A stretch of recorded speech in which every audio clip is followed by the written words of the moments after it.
What's going on, everybody? I'm your average gamer. I hope that you're all having a fantastic day, and welcome to part 3 of my God of War combat encounters. If you're new, every part I will end up changing an armor set and some runic attacks to keep the gameplay fresh, and I just keep chugging along the storyline. I will eventually end up doing some side quests and probably travel the other realms, but until that point, I will just beat the main story.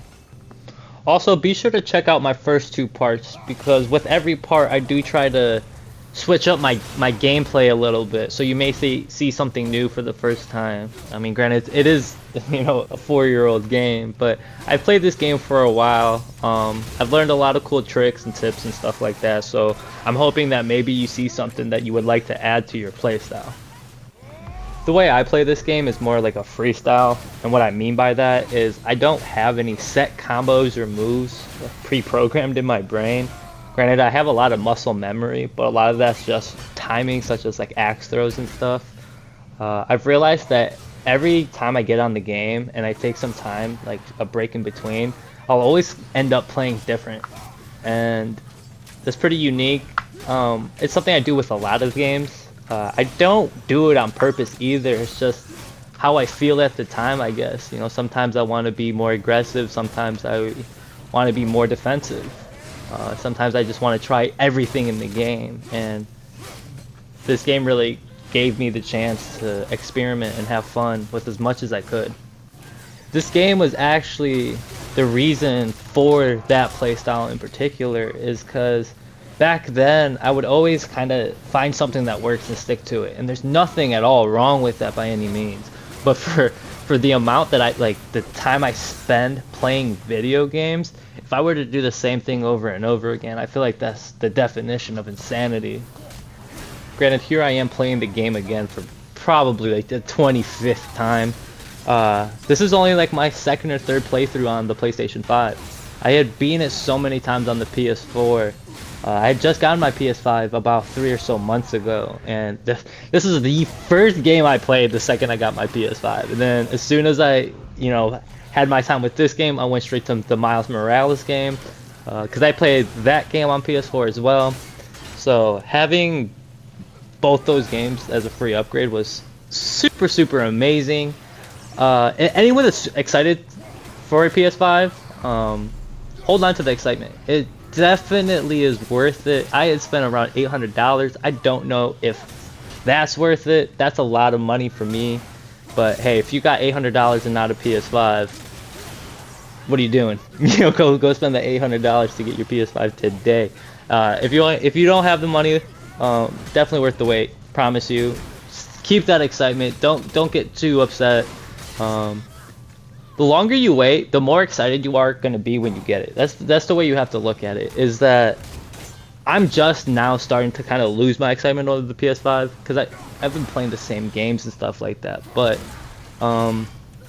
yeah, just hold on to that feeling of wanting it, because it is a good feeling. And sometimes, yeah, it can be annoying because you want it now and stuff, but it's worth it. So just hold on to it, I promise. As soon as you do get it, I highly recommend to play every single game that you love on it. To play this game in 60 frames compared to the 30 frames has been an absolute treat, and I could never go back. I'm excited to hear what was or will be the 3 games that you will immediately start playing on your PlayStation 5. For me, the top 3 games were, this game was definitely first, the Spider-Man Miles Morales game was second, and then for my third game, I think it was Assassin's Creed Valhalla, although that didn't last very long. I had beaten that game once. I'm not a huge fan of that game in particular. I do love Assassin's Creed. If someone asked me what my favorite was, it'd probably be Black Flag. I didn't really get too into the ones before that. I wish I have, but I'm also really bougie. So what I mean by that is once I play a game that is, better than the other ones, I can't go back and play the other ones even if the story's amazing. One of the examples I can name of that is, I don't know if you guys ever played the Batman saga, or the Batman collection.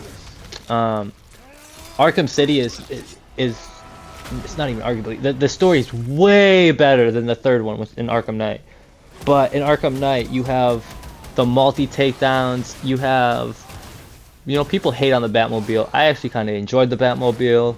And then, of course, you know, you're flying through the city or gliding through the city super, super fast. And to take that movement away sucks. I don't like that. And again, that's what I mean by bougie.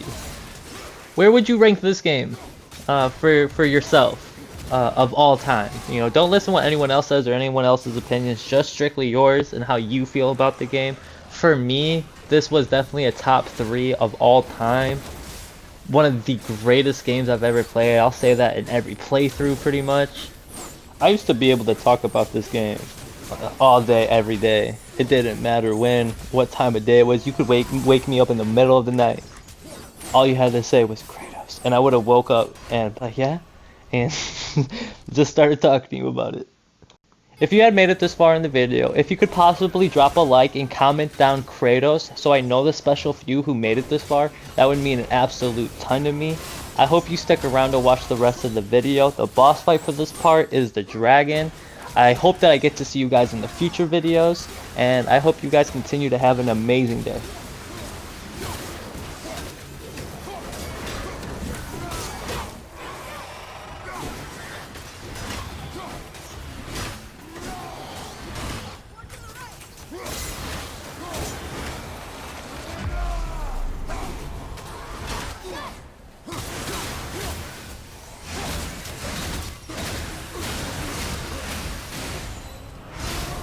For fun.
I do not care.